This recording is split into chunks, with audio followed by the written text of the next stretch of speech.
So the next thing you're going to want to do is you're going to want to get the power hooked up as quickly as you can. There's no reason to get it hooked up quickly, but if you're somewhere like I am in Texas right now where it's 105 degrees, you definitely want to get the AC running as quickly as possible. So if you're at an RV park and you're not on a generator, there will always be a power pole right next to your spot. Most time these spots will have a 30 amp and a 50 amp hookup. For this camper, you have a 50 amp hookup. We also have pigtails if you only have a 30. But to be able to run both air conditioners at the same time, you're going to need to hook up to the 50 amp. So the 50 amp is going to be a plug here that has 4 prongs in the middle. You can also see up here, these are your breakers. So before you hook anything up, you want to make sure your main 50 amp breaker is turned off. As far as the equipment you're going to need for this, we have a yellow bag here, which is going to have your power cable in it. This power cable has a good bit of length on it, so you'll be able to not have to park right next to the power pole, but you just want to be close. You also will have a surge protector, which is going to plug straight into the power pole prior to hooking up your cord. And there's also a snake lock that we use to lock this surge protector up. These surge protectors are very easy to steal if they're not locked, and we definitely don't want that to happen. Once that's all hooked up, you will hook up the other end of your 50 amp cable to your actual camper, which is right behind this little cover right here. It has some threads on it. That way, whenever you get it hooked up, you can secure it properly where it can't come undone. And I'm gonna go through that process with you now.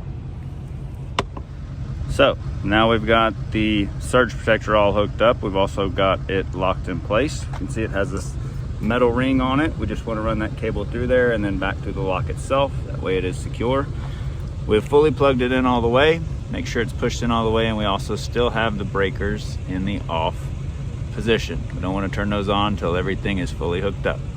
So basically for the lock, all I did was wrap it around the pole a couple times. Once it's wrapped around there, run it back through it, and there's really no way anyone would be able to get this off, at least not very easily. All right, so once your surge protector is on and it's locked in place, next thing we're going to do is plug our 50 amp up into our surge protector. So it has the same 4-pin 50 amp connection as your cord.